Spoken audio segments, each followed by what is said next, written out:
Good afternoon, everybody. We are live. It is Tuesday. It is Never Mind the Buy Box. And this afternoon, I am joined by Phil Brittain. Good afternoon, Phil. How are you? Hi. Hello there. Hi. How are you? I'm very well. I'm very well, thank you. Looking forward to the start of the summer holidays, which isn't too far away. So, I know your kids are a bit older though, aren't they? So There you are. you're not tied by that, as much as when you've got the little ones. So, just as we've gone live, guys, if you can let us know in the comments if you can see and hear us, if that is okay. We've got some people jumping on. We've got Cindy. Good afternoon. As always, I've forgotten to go into the comments because otherwise I just won't know who anyone is or who I am talking to. But it says we've gone live. You can see and hear us. Fabulous. That is always good to know. Yeah, I'm in the wrong group. Hang on a sec. 2 secs, guys. Unprepared as always. Hi, Ben. Hi, whoever else has jumped on. Right, here we go. I think I'm in the right one now. Fingers crossed. Although I can't. Oh, yeah. Okay. We've got Colin. We've got Matt Cromie. He's joined us. Hey, you should be packing boxes, Matt. What are you doing, Skyvin? I'm only joking. Anyone else? Just let us know in the comments as you've got any questions as we go along. But a little bit of a different one today. Hi, Debbie. Welcome, everyone. Like I said, we spoke about it last week. Phil's here to talk about something a little bit different. A lot of the chat that we talk about on here is, Amazon based because, when it comes to selling on e-commerce, for the general audience, it is the dominant marketplace that the majority of people sell on.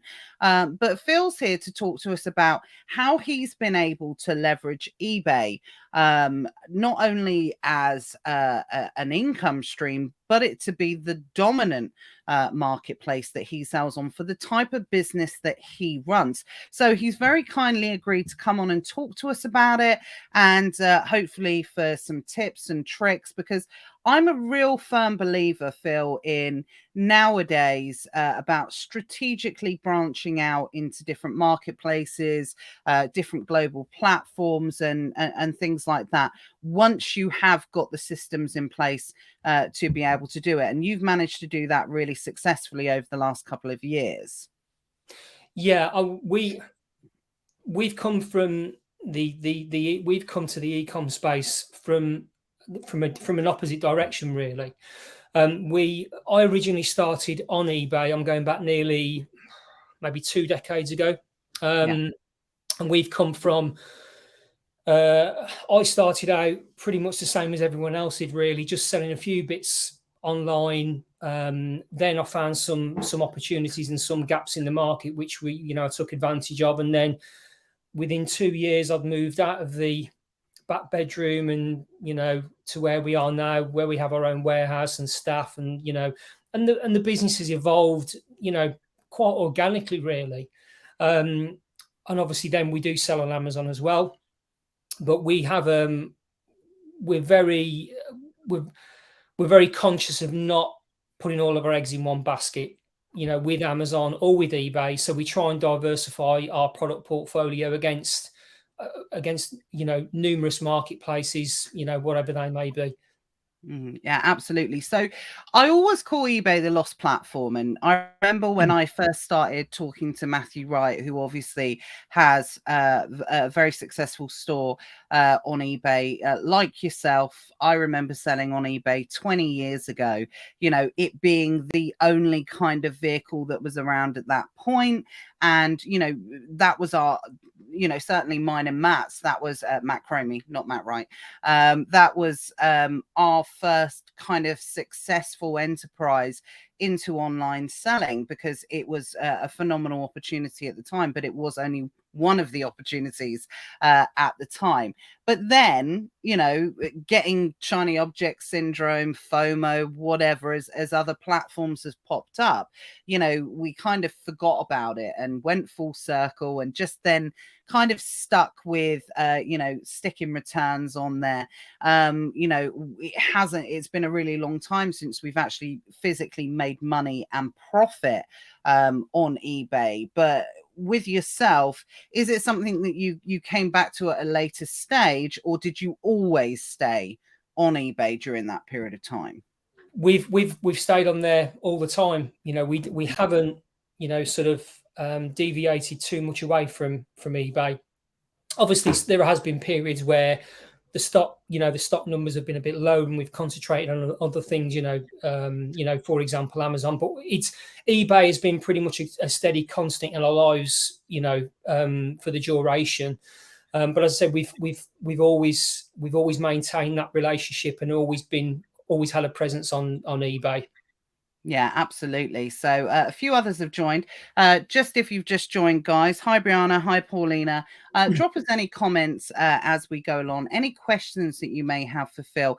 We've had a few pre-asked questions, which we'll come back and look at a later stage once we've been through Phil's journey, as we always do, and find out why he's doing what he's doing and what he's doing, which is something that little bit different. Like I said, we're always talking about Amazon, so it's nice to get a different perspective and see somebody that's not just utilizing what would be considered, the original kind of selling platform, the OG of marketplaces selling online, to really utilize it to be able to have your business in a thriving position, as opposed to just selling returns and getting down that cupboard of shame, essentially, that we all get when it comes to Amazon.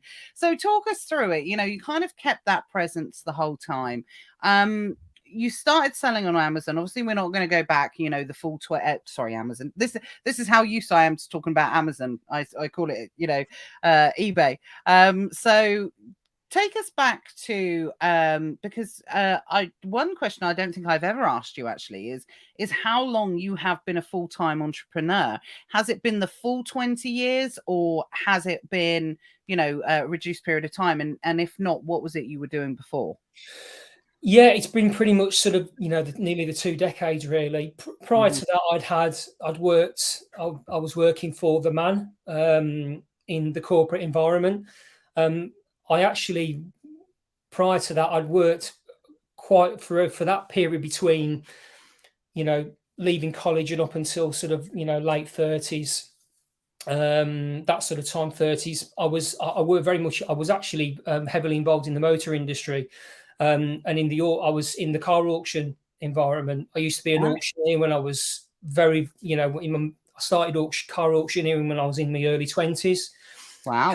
Held various managerial roles and the usual sort of stuff, but I never felt super comfortable doing it. I've always had a bit of a drive to do something for myself and live and die by your own decisions. The usual stuff that most of the people on here probably either are doing or would like to aspire to do. From there, I sort of went full time.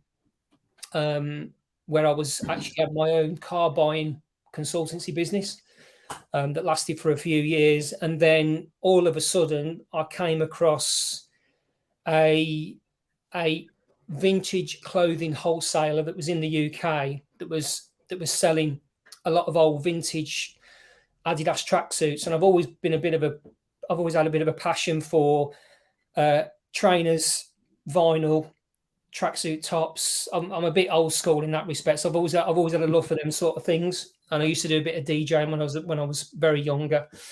And I started buying these Adidas tracksuit tops, and they were all vintage. It was quite niche back then on eBay. Put them on there, and it's sort of from there. It just went mad from there. So I moved into different categories. From there, I moved into new clothing from different brands. Then when sort of Amazon came on the horizon, I saw the opportunities in different categories. So I bolted on them categories onto eBay. So now we've got 4 eBay stores, 2 in clothing, 1 in pre-owned, 1 in new. And then we also have another store in the homeware and kitchen, sort of outdoors garden niche. And then with the 4 stores, are sort of like a bit of everything, really. Bit of this, bit of that. Yeah. And then we also have a personal account. I have my own personal account where if we get any other bits and bobs that I have personally, I'll put them on there because I don't want the two to intertwine. So a tip for anyone out there, if you have your own eBay account, it's a business account. Whenever you convert a personal account to a business account, you start selling full time on eBay or whatever, always open a personal account, because eBay like to see maturity of an account, like to see feedback, like to see you either giving a good service or you're buying. And you never know when you can turn that personal account, where another opportunity arises and you can turn it immediately into a business account. So, and then you can turn that into the second one into a business account, up for and get a new personal account. So you've always got that something on the back burner in case another opportunity arises. Oh, awesome. That's a great tip. So what you're essentially saying is, even if you have no immediate plans to open a business account on eBay, open one up, start selling, and then you can convert it at a later stage. 100%. The amount of times when I've come across a different product category that doesn't sit within our niche for that store, and you're kicking yourself thinking, well, if I open up an account and I list 100 items, it'll get flagged. eBay is different to Amazon in the sense that they like to, because at the end of the day, you're responsible for you. Whereas I think Amazon takes although you've got to adhere to a lot of policies, more so than eBay. Because your account belongs to you, your listings belong to you. You've got to show eBay that you are a good seller, a good buyer. You've got good account metrics, and you know, at the end of the day, you're on someone's platform. And you've got to show them that you are coming from a good place and you're going to be a good seller or a good buyer for them, and just building up a little bit of maturity on a personal account. And as soon as something comes along and an opportunity arises, you've got an option there to buy and to jump onto a new account with a different niche or a different category. Yeah, absolutely. Like Cindy said, that is a lovely gold nugget. So, that works in all aspects. So, just from a personal point of view, but just picking up from what you've said there, you don't like to mix and match then presumably on what you sell on eBay. You keep it quite niche specific. 3 out of the 4 the general. Yeah, 3 out of the 4 are quite niche. The fourth one is more general. So it's more about what's going to sell and convert rather than having a shop with 10,000 listings. It's all about the quality of the listing, the sale price, the account match, all these things. That's so there's a lot of people say, well, you should go niche or you go general. To be honest with you, I don't see any pros and cons for either, really. If you've got a good product that you have a good returns policy on, that there's a good price point, and you offer the best service, it will still sell regardless of what store it's on. Yeah, absolutely. So yeah, I suppose it's just from a aesthetics and accounting point of view, you obviously want to try and keep everything separate. I take it it's all under the same company. Essentially, it's just separated maybe for ease or logistics or something like that. Yeah, and eBay are really good in that respect. You can all of our 4 stores are all come under the same trade. They're all under different shop names, but they all come under the same limited company name, and they're all essentially linked together. So if you ring up eBay and speak to CS, you will say, and they can automatically see your other stores when you're ringing up about one, and they're so they're all linked together. But as I said, we try and 3 are niche stores, and then one's a sort of a general store. Okay, cool. Yeah, great gold nugget there, Phil. So thank you for sharing that. Got a couple of people have come in and said afternoon. Hi, Craig. Hi, Paul.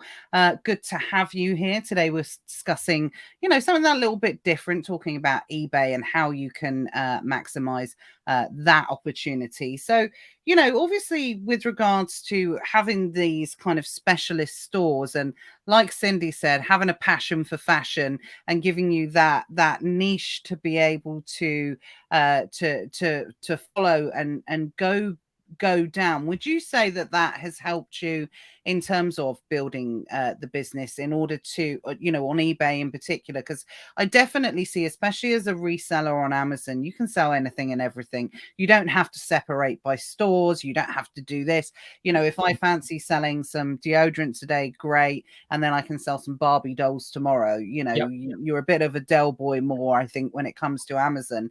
Funnily enough, I think that that term suits that more on Amazon than it does on eBay, but probably the outside world of people that don't sell probably think eBay's more associated with probably being a little bit more of a Del boy. But when it comes to having that longevity of being able to build up your business, very successfully, would you say it came down to having that initial passion for what you started selling in a niche area to start with? Yeah, I think so. If I didn't, I mean, I was quite fortunate to, I think it was sort of right place at right time, really, where the opportunity presented itself. So, I was still working at the time, and I sort of took the opportunity, and as is the way with most e-com sellers or companies, that you sort of transition away from doing your full-time job. You could go part-time and, transition over. Yeah. But eBay is definitely, I'm, certainly extremely thankful for what eBay has given to me, and the business, as a from a foundational level, because everything else really, if it wasn't for eBay, would I have got into Amazon? Would I have got into doing what other parts of the business do? Probably not. But it's a great foundation, and it's interesting that you've picked up about people about perception of eBay. Mm-hmm. I think the perception comes from a place where, because eBay it has a lot of private sellers and a lot of business sellers on there. Yeah. Sometimes I think the lines can get a little bit blurred. Mm-hmm. in terms of the perception, the buyer's perception. I mean, last time I looked, I think it was something like 78 to 79% of all transactions on eBay are all brand new items now. Wow. It's a very, very high percentage, and I think it's something like 68, 69% of all transactions are done through mobile. So but when you go on Facebook groups and you go on forums, everyone's moaning that they've not sold this and that and the other, and well, what are you selling? I'm selling clothing. What are you selling? I'm selling, pre-owned clothing. Well, there might be a reason behind that, whatever that may be. Could your category be saturated? Could there be too much competition? Is your price point right? Have you, and the elephant in the room, have you done your due diligence, and have you run the data? Yeah. And it's as simple as that. And 9 times out of 10, a lot of people, they've not done them things. Yeah, that's really interesting. And I'm definitely spotting a little bit of a pattern with successful eBay sellers in terms of, it's not just a case of maybe, I think what you're talking about, and particularly with the Amazon seller, who we say, right, okay, well, if you're selling on Amazon, you might as well stick it on eBay and see what happens, essentially, because it's not really going to cost you anything, or it's certainly not going to cost you a lot, in that respect. But especially with someone like yourself, Matthew, those who do really, really well on eBay, what it seems to be is you do very well because you are selling in specific areas, and it's not, like I said, you do have a generalist store, obviously, of course, but it's not just a spray and pray. It is actually strategic decisions in terms of knowing what goes on eBay and what works well on eBay, which I think is really interesting. 78% or whatever the figure was of new items purchased, whereas I don't know, still always in my head, it's always going to be eBay for me is that connotation of, someone, Auntie Doris bought me a Christmas present that I don't want, so I'll stick it on eBay kind of thing. Or clearing out the cupboards and getting rid of stuff, which is now for Vinted. I don't sell any of that on eBay anymore. That's Vinted. I think everything, it's all in the data. Yeah. And all of your answers are all in the data. Now, does eBay give you the same amount of data that Amazon does? No, definitely not. And I think for me, I think the reason, and I'm just this is just sort of my sort of thoughts about this. Mm-hmm. I think with Amazon sellers, we're all Amazon sellers, and all the people I know are all top drawer. They're all great, great people to deal with and, and have a relationship with.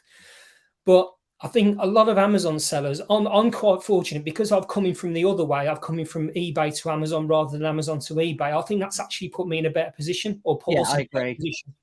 And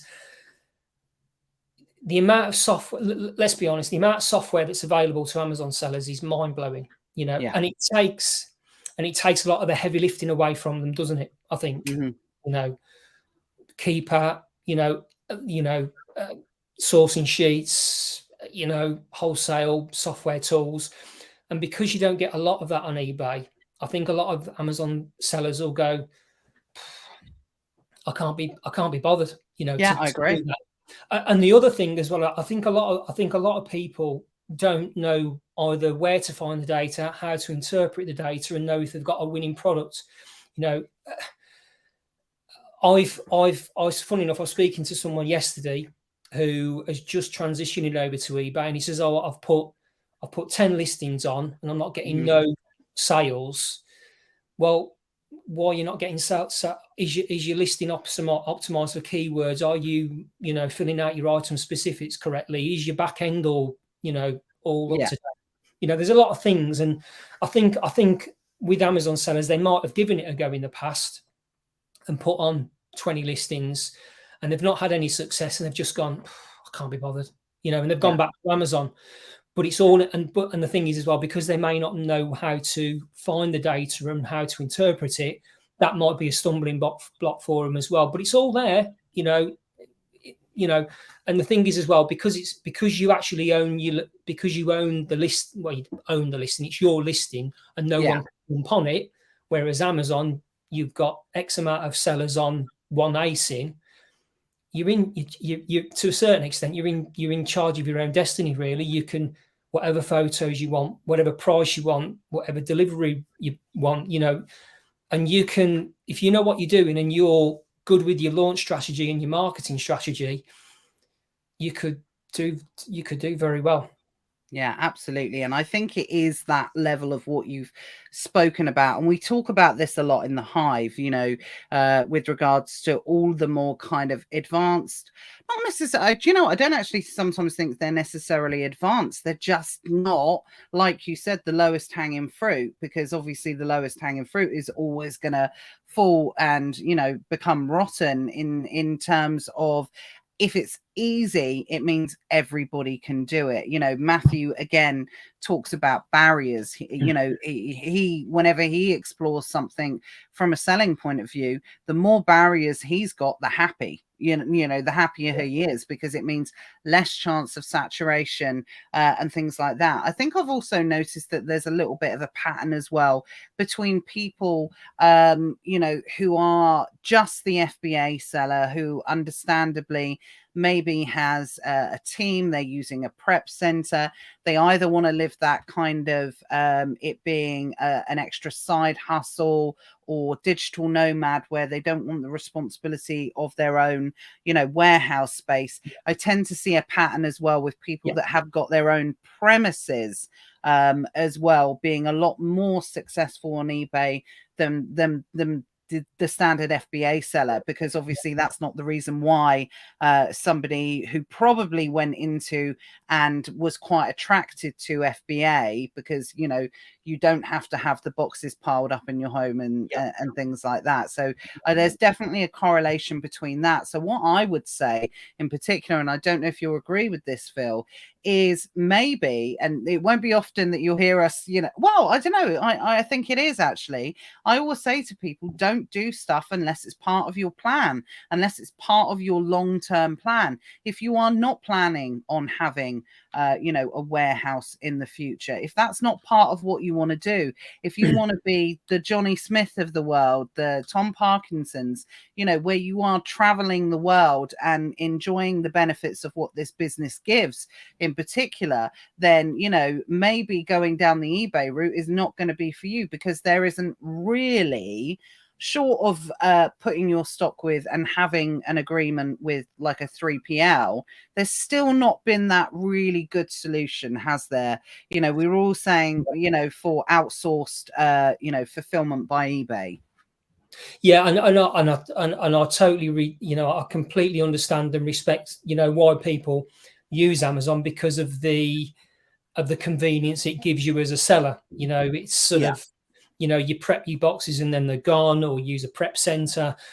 But I mean, in terms of like, you know, like a 3PL or a fulfillment center, there is, you know, the options are, you know, certainly a little bit more limited than the flexibility the FBA gives you, no doubt. But, you know, if you've got a prep center, you know, can you not agree to have X amount of meters squared in their warehouse to store, you know, to store some of their product at X amount pence per day? Or what about using MCF?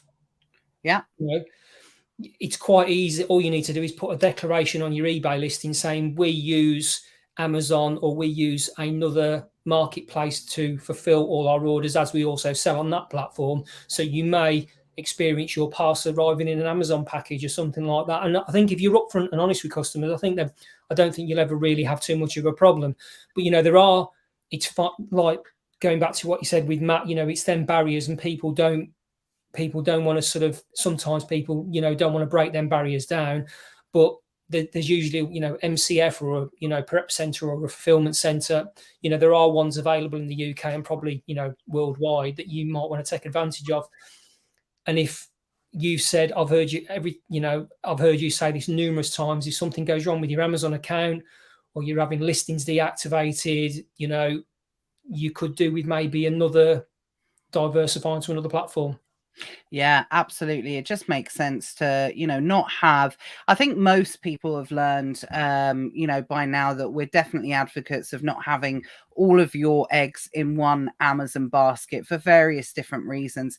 Believe it or not, even though I've experienced a relatively recent suspension, but, you know, anyone that was watching at the time that saw us kind of go through this, we were pretty cool about it at the end of the day, because one, we weren't reliant on that particular marketplace and that particular account anyway. And I've always had the know-how and the understanding that everything on Amazon is resolvable for the resilient. There's no doubt about it. So I was always, you know, never concerned whether or not it would be when, you know, if I got it back, it'd be a case of when. But I didn't sweat it, because, you know, we practice what we preach, and we certainly are not relying on Amazon as just one income stream. So I think that's really clear, but really key. But I thought what was interesting there, what you said about MCF as well. So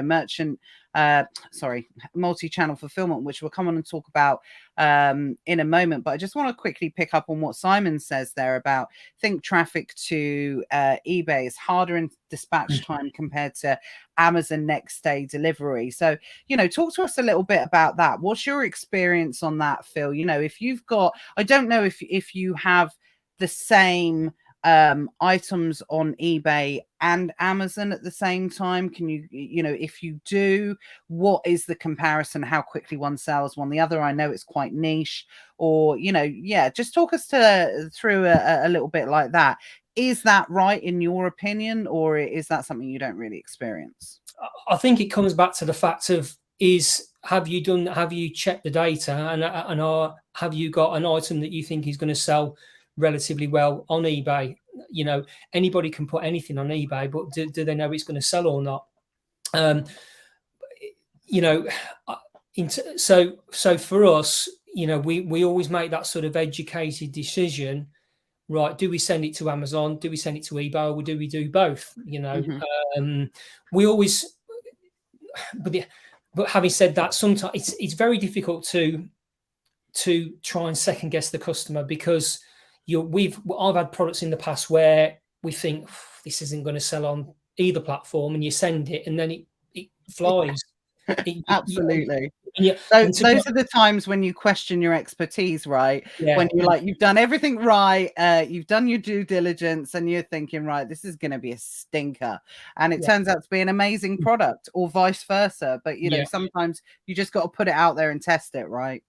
Yeah, and just going, obviously, about the dispatch time. Well, yeah, obviously, the customer has obviously a prime buyer. You know, they have the option, they have the facility of a next day delivery. Of course, with eBay, you've got to, you know, what are your business policies? What's your dispatch time? What's your what service are you using? Is it reliable? There's a lot of poor couriers out there that, frankly, I'd never use. I'm not going to say any names.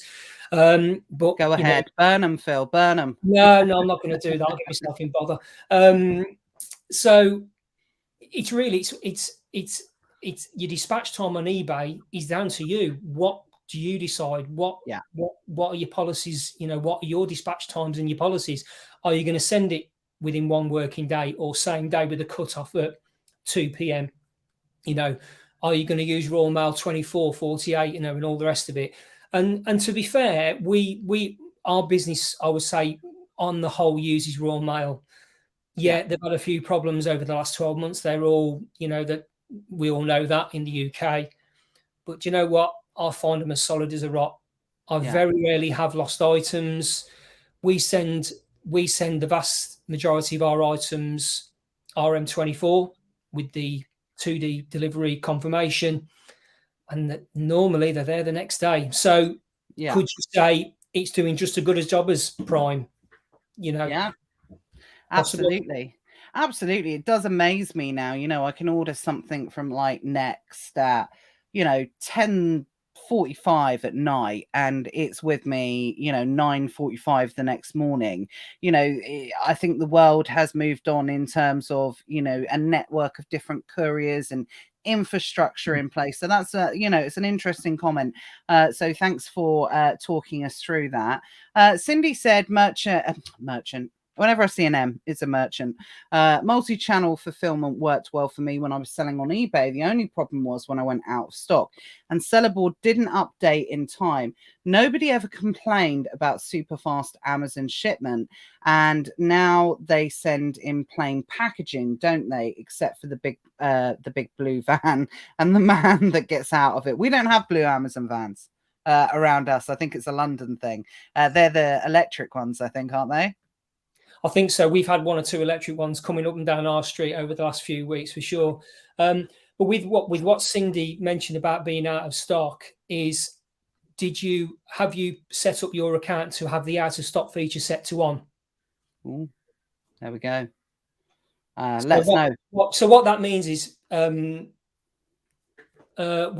is that goes back to setting up your account correctly. So if you're listing a replenishable item or a multi-variation, whatever it may be, in your account settings, you have something called an out of stock feature on.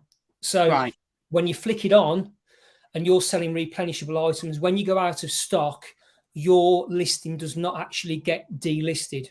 It still stays live. So you don't lose your position in the results or best match, and you retain your sales history.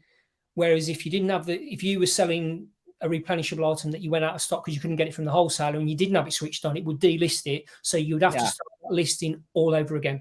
So that could be a reason why. So top tip. Check your settings.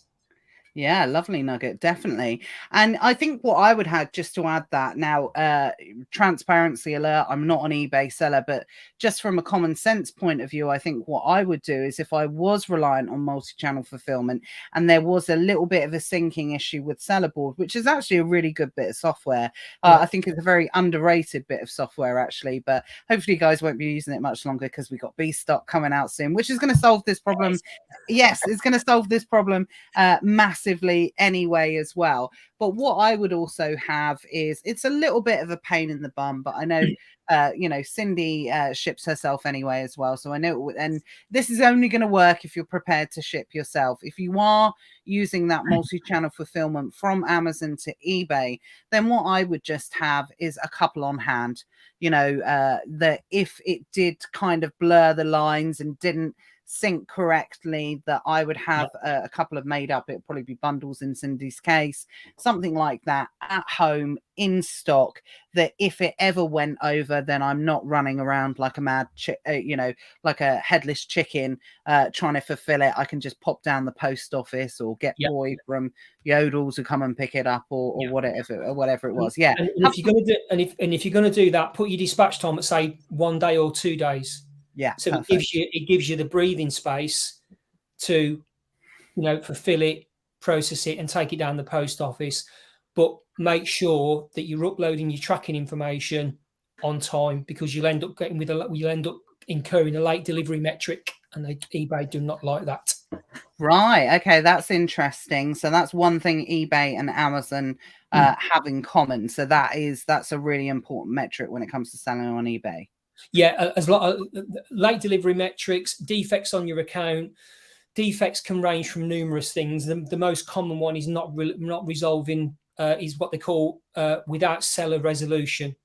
Mm-hmm. So if someone has returned an item and you've not refunded them, or you're late or whatever it may be, if they have so many days, you have so many days to refund the buyer. Say I sell a shirt, comes back, buyer wants a refund.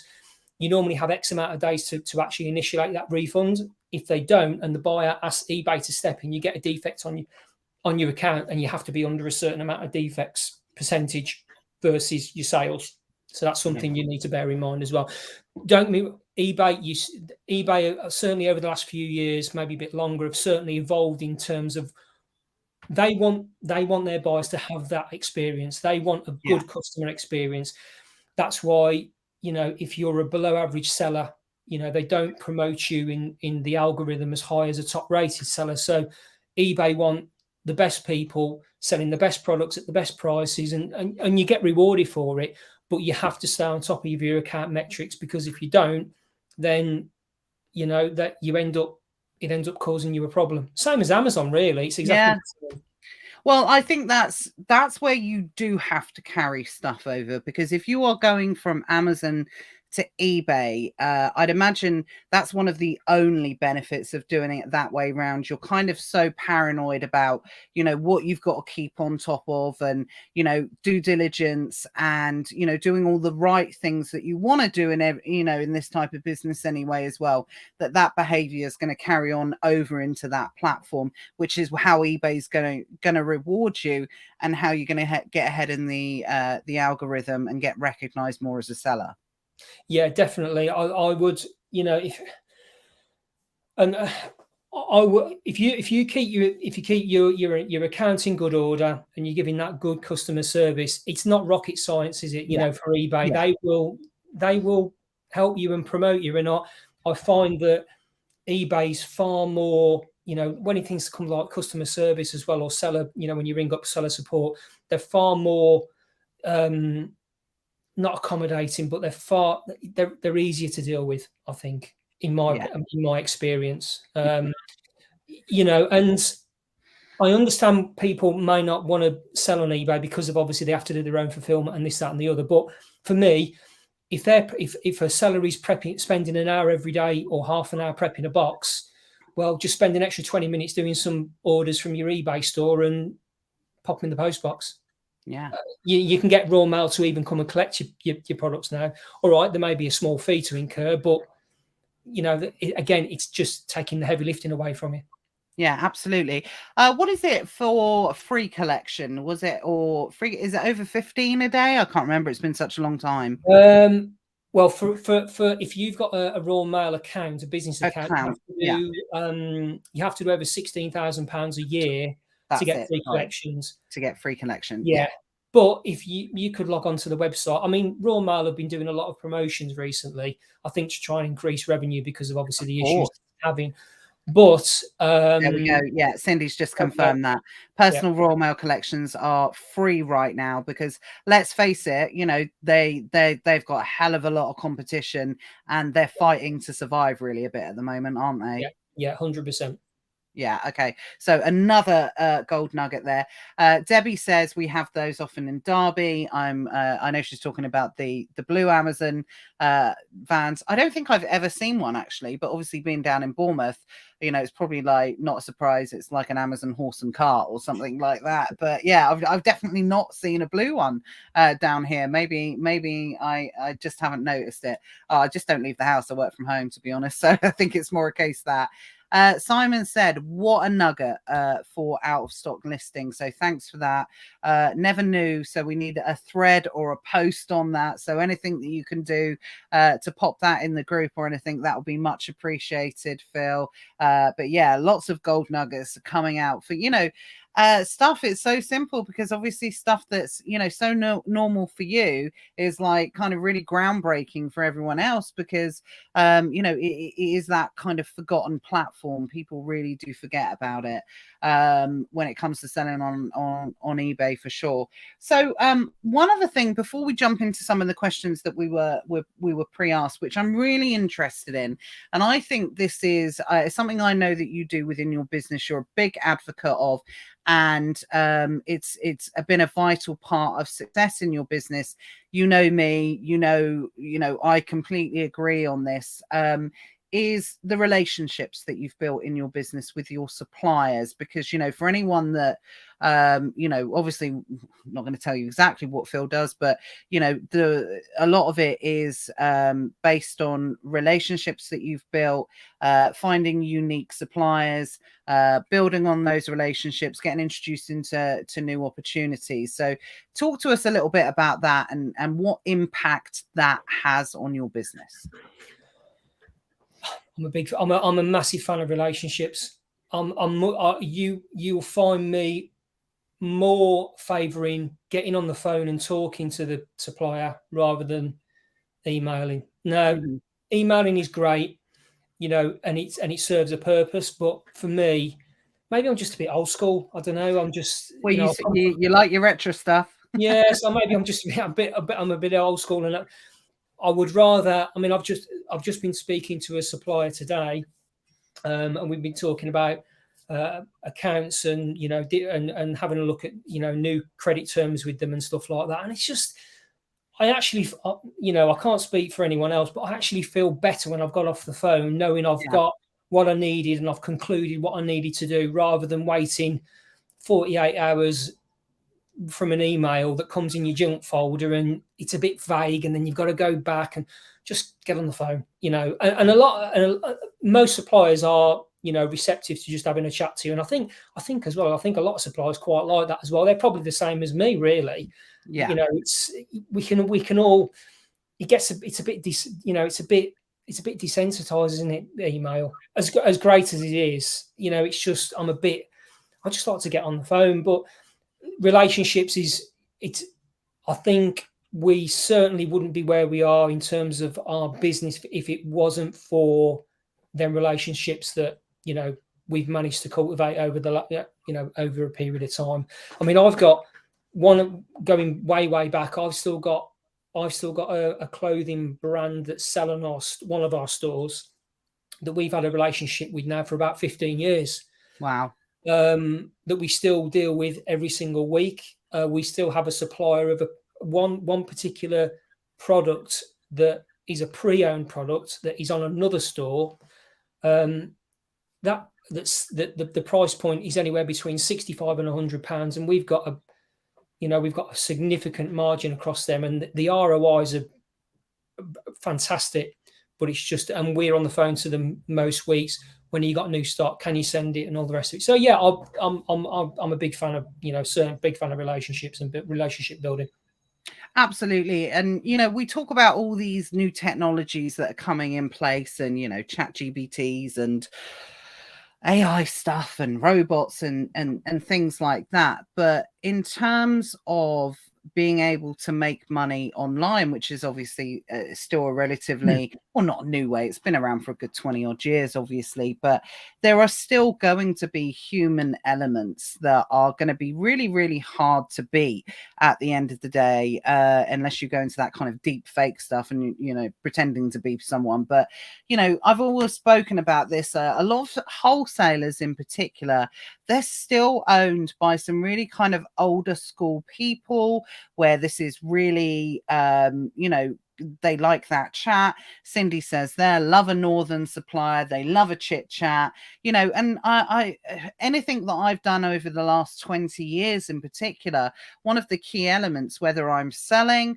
or whether I'm buying or you know, negotiating or talking to people. And I know that you guys won't believe me on this, you know how much I talk, but I will always, when it comes to talking to suppliers or people that I want to build a relationship with, I will always listen more than I talk. You know, that's why we have 2 ears and 1 mouth for a reason.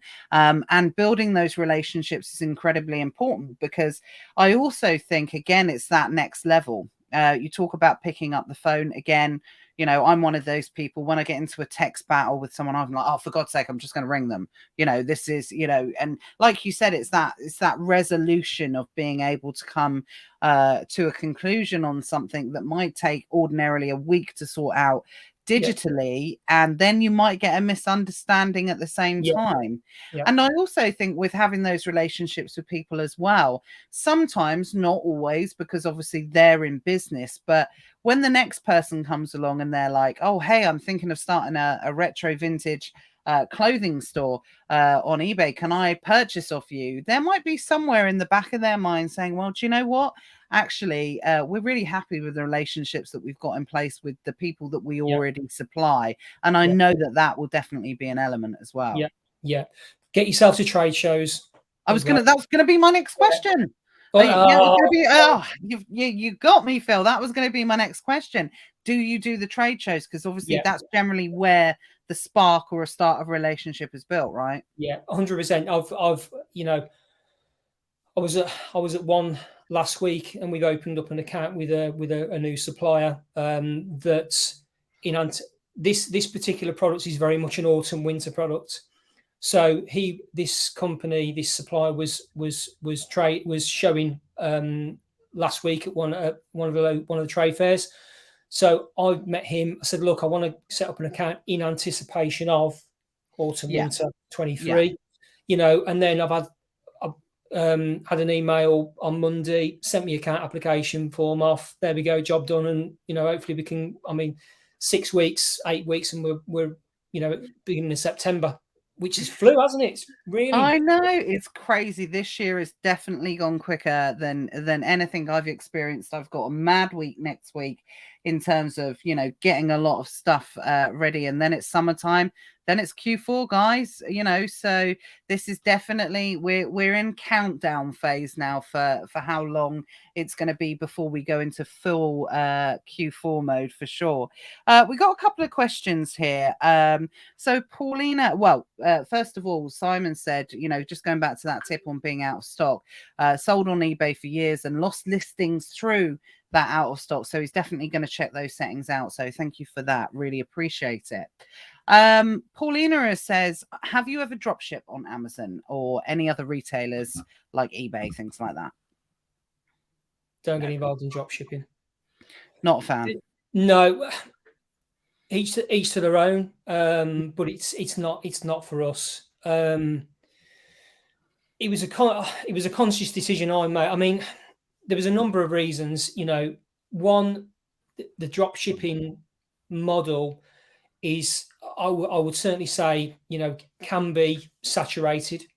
And I like to be able to have a certain amount of control over the customer journey.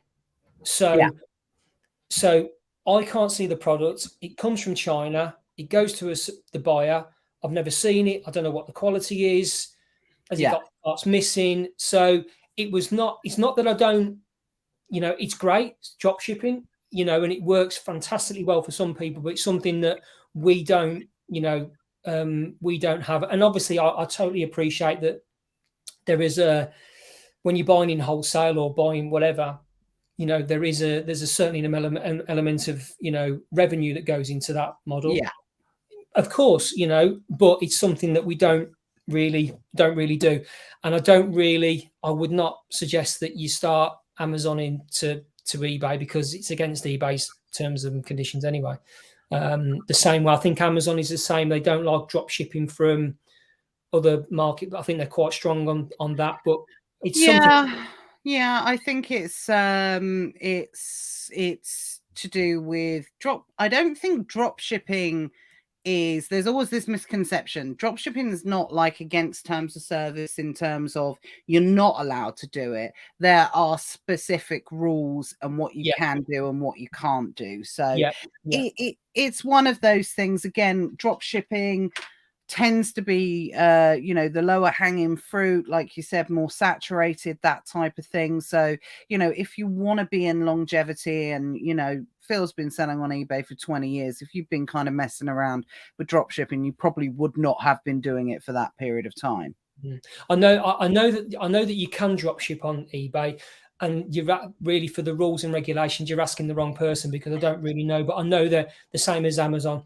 I'm sure there are some rules where they don't allow it from another marketplace onto eBay and retailers onto eBay. You'd have to check, but I'm fairly certain there are some rules and regulations about that. But something, if it works for you, great, but it's something we don't get involved in. All right. Okay. Thanks for clarifying. Zoe says, definitely they do have blue Amazon vans down here, Natalie. I see them daily. I think I need to open up my blinkers then, because I have just haven't seen any. But I will take a picture of the next one I see and I will post it in the group for sure. But thanks for confirming that anyway, Zoe. So a couple of other questions, but just before we move, no, I'll ask these questions first. First of all, they come from Lorraine, and then we've got one from Pardeep as well. So this is something, is probably one of those, could be as long as a piece of string, to be perfectly honest. But how can I make my listing stand out on eBay, and how can I get positive reviews? Right. I'm going to try and give you a broad overview of what I perceive to be, trying to get a successful, to try and have some success with your listings. So it's all about, when you create a listing for Amazon, it's all about a number of key elements. So it's creating your listing for you to have your listing move its way up the best match search, as in, if you think of it in Google, you want to be on page 1, where you want to be on page 1 of eBay for that search term. It's all about creating sales and engagement on that listing. So eBay algorithm will recognize that you are getting sales. So ultimately, eBay are earning something out of it. They're automatically going to push you further and further up, because they know that it on that search term, that listing is fulfilling the customer's needs. So they push it higher up the rankings, and they push it higher up the best match, they call it, best match search. So they push it higher up the rankings. So in order for a listing to stand out, you've got to, that's one of your main considerations. But in order to do that, we sort of have 3 key elements to that. The way we sort of see is your product listing title has to be optimized, because that is the thing that puts your engagement on the best match results. So a good product listing gains you search. A good, nice pop-in photograph creates your engagement, as in you click through. And then a well thought out, well presented listing converts the sale. So that's all the thing, that they're the 3 main things. So as I said, your product listing has got to have the correct keywords. If you haven't got the correct keywords in, then it's not going to place in search. Right. Well, that's the first thing you should always think about, is a fully optimized and well thought out and researched keyword listing title. And then from there you move forward. I wouldn't advise using stock images unless you've got permission from the brand as well. There is a well-known Amazon toy OA brand that, if you lift their pictures and images from their website onto eBay, you get a Vero come through. What do they call it? Vero check, infringement, something like that. Yeah. So think about your photographs, and obviously inside that, you know, and one of the other key elements as well is your item specifics. Make sure your item specifics, when you create your listing, are fully completed with everything. Don't put something in for the sake of it. If it doesn't apply to it, leave it blank. But make sure you're right, because what happens is when people particularly go on mobile to purchase, they filter by the item specifics. So the more item specifics that you have filled out, the more chance when it's filtered and searched that your listing is going to come out in the results. But yeah, Awesome. the aim is get yourself to page 1 on eBay for that search term. That's the key.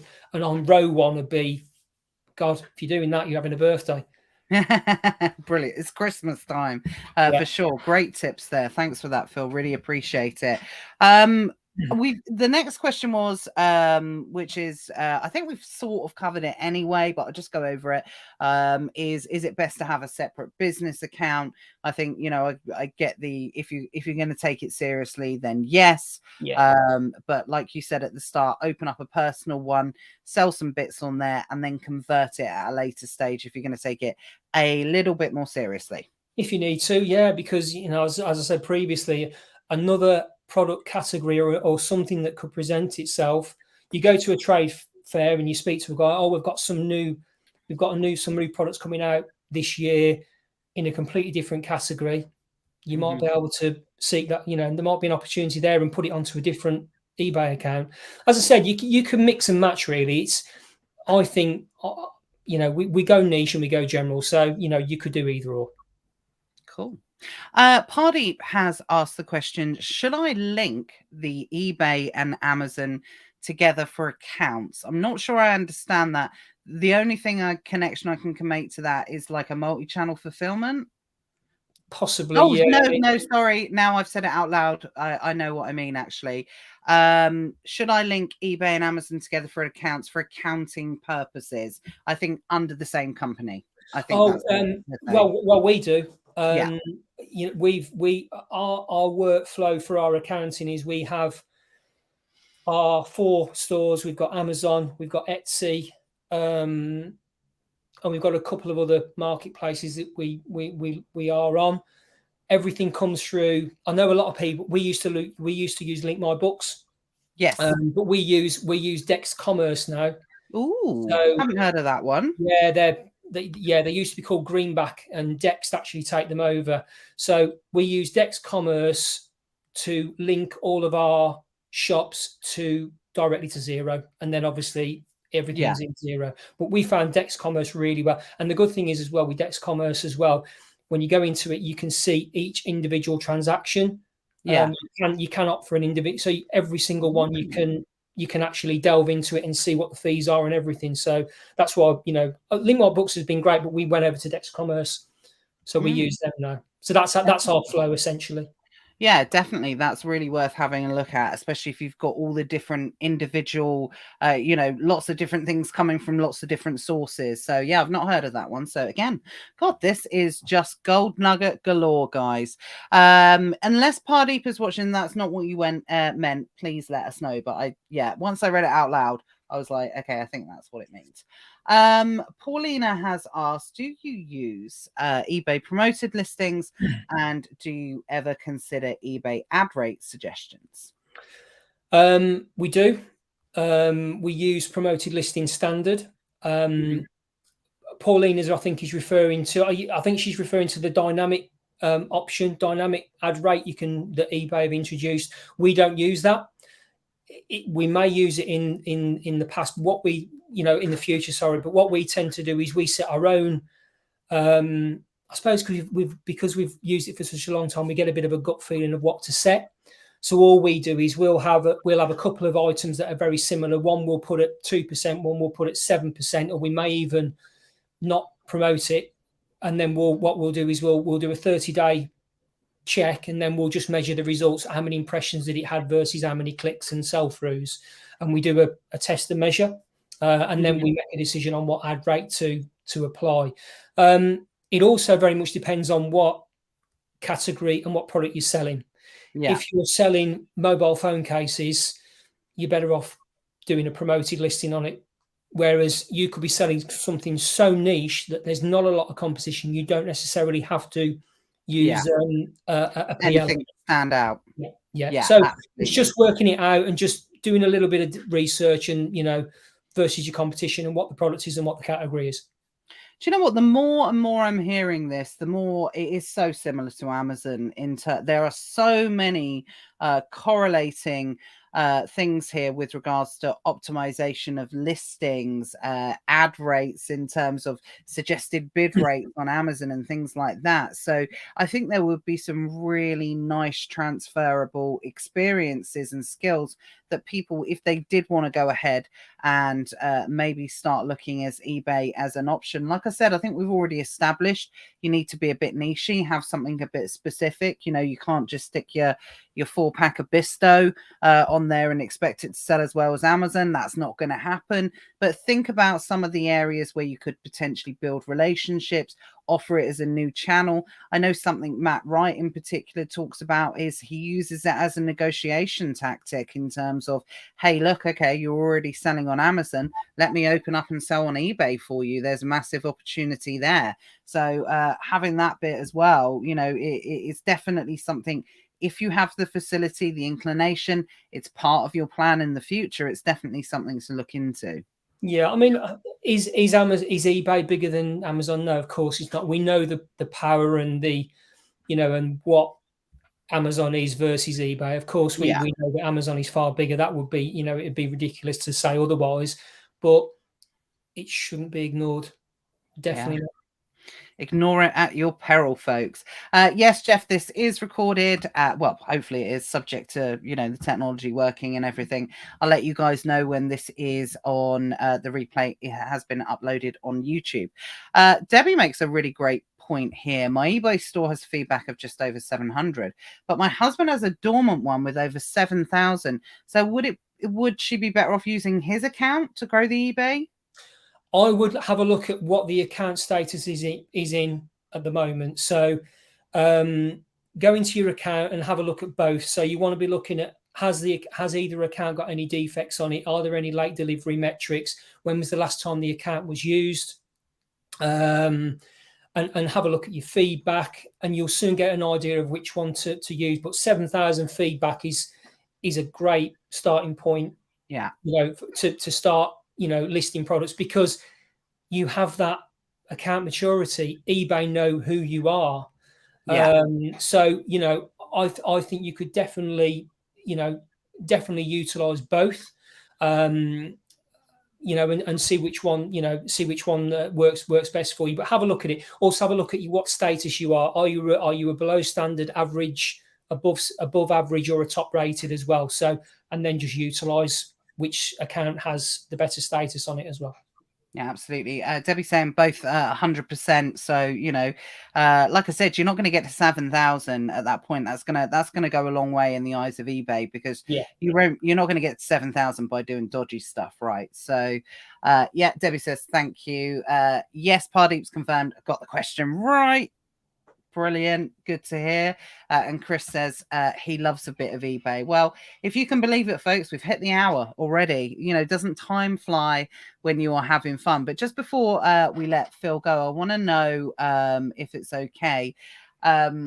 You kind of plans for the future a little bit in terms of, we spoke beforehand and you're really excited about some things, you know, the opportunity that eBay and, you know, some of the other platforms are going to continue to give you. Do you feel as excited now in terms of, you know, what's in store in the future in the business that you're in? Yeah, I mean, we're planning. We've got some good plans coming over the next sort of 3 to 5 years of what we've thought about. You know, we've been working with a wholesaler that we buy a specific item from, and we've decided now that we are now going to have we're going to allow now launch our own brand. It's in the menswear accessories category that we're planning to launch. AW24. So that's on the horizon. We've also pivoting onto a couple of other marketplaces as well, for some retailers, some high street retailers, and going onto their platforms. So yeah, it's looking okay. I mean, you know, nobody knows really 100% what's around the corner, and things can go. You never know what can happen, but you know, we're planning, and you know, we've got quite a strategic plan for the next sort of, you know, the next coming couple of years anyway, for sure. Yeah, absolutely. Yeah, I completely agree. It's obviously that level of diversification, your own brand, selling other brands, a bit of arbitrage in the mix as well. And you Bundles, have bundles as well. Yeah, bundles, talking to the right person with bundles. That's something we want to get more and more into. There's that opportunity is massive. yeah, absolutely. We'll be working together on that at some point in the future when you're a little bit, kind of less busy, because I'm a big believer in you have to. And it's interesting what you said earlier. I meant to pick up on it at the time when you said, oh, I've been fortunate. I've been a bit lucky, I was in the right place at the right time. I don't really believe in that, to be perfectly honest. I think you put yourself in the right place at the right time. And then it's an added skill to be able to recognize the opportunity as well. There's no such thing as luck when it comes to long achieved success over 20 years. Yeah, I'm not saying luck doesn't exist, absolutely, but you have to put yourself in that position to be able to take advantage of it and recognize it. That's certainly how I feel anyway as well. But we're ever grateful to the eBay and the Amazon gods, of course, when it comes to facilitating what we're able to do. Final question, then we'll do kind of shameless plug, because obviously I know that you've got a Facebook group as well, which tends to focus on some of the eBay side of things. So if anyone wants to get in contact with Phil, ask advice, that type of thing, I think you will all agree he's definitely got a wealth of knowledge in this area. So, always grateful to be able to call upon you if anyone's got any queries or anything like that. Just don't, kind of batter him to death in his DMs or anything. Be respectful of people's time. This is what I'm always saying. But just before you go, I think this is coming on the other group. Apologies. I'm not sure. I think it's Aaron that's asked the question with regards to, and I don't know if it's the same person that's answered the question, but it's the same question. Do you recommend any type of syncing software on order, from Amazon to eBay, in terms of, like your Mirror, whatever it's called, Mirror or Joe Lister, things like that? Yeah, I mean, there's various ones. I think they all. I've not tested many of them because we have our own sort of in-house processes where everything syncs together. But Sellerboard, I think you can do Sellerboard. That's you can use your eBay and Amazon. That's a good one. What's the there was another one. You got Joe Lister and Listing Mirror, and is it Ink Frog? Yeah, I think there's them ones as well. I think basically they just pull your Amazon listings to eBay. Yeah. But if you're going to do that, what they tend to do is they will just, I think, do a mirror copy of your Amazon listings. Yeah. But you'd need to optimize your product listing titles on eBay. Have a look at them, because what keywords are on your Amazon? I know you're really into obviously keywords and back end stuff. Obviously, I know that.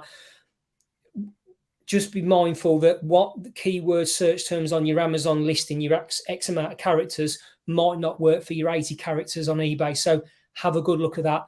Just do your due diligence as well. There's also as well, I think, is it Vico? I think they're actually been taken over. They're actually owned by Amazon now. They're an inventory type thing, something where you can sync up all your different marketplaces. And obviously then you're up to, I think you can obviously then you've got your Linworks and stuff like that, which obviously are a next price point upwards.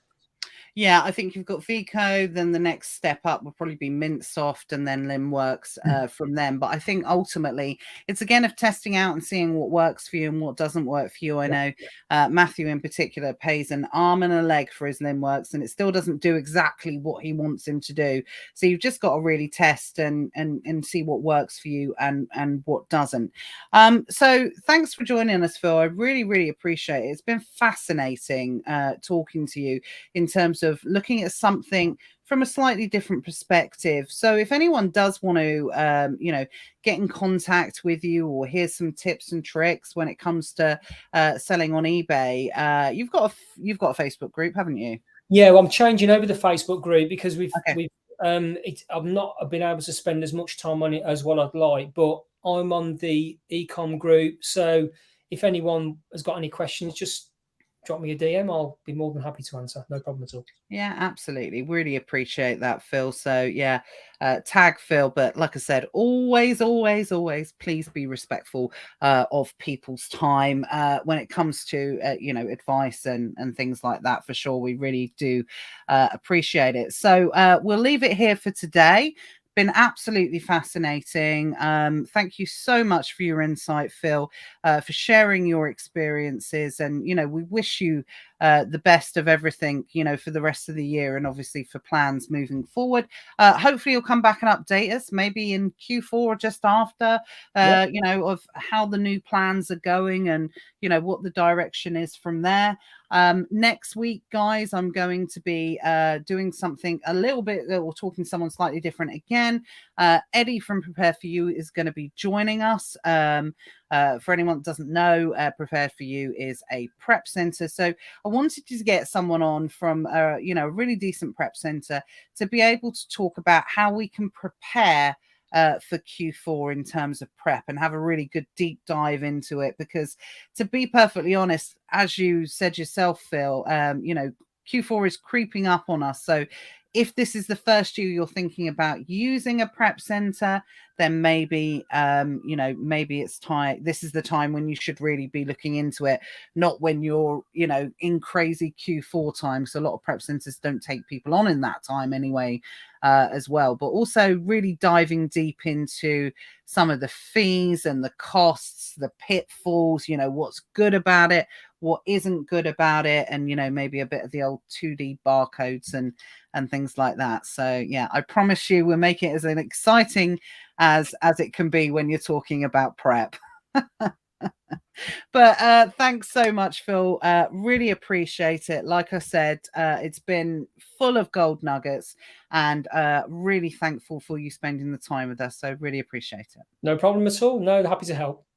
All right. Well, I'll see you all next week, guys. Have a good week. And this will be uploaded on YouTube as soon as the replay is ready. So see you later. Have a great week, guys. Bye. Bye.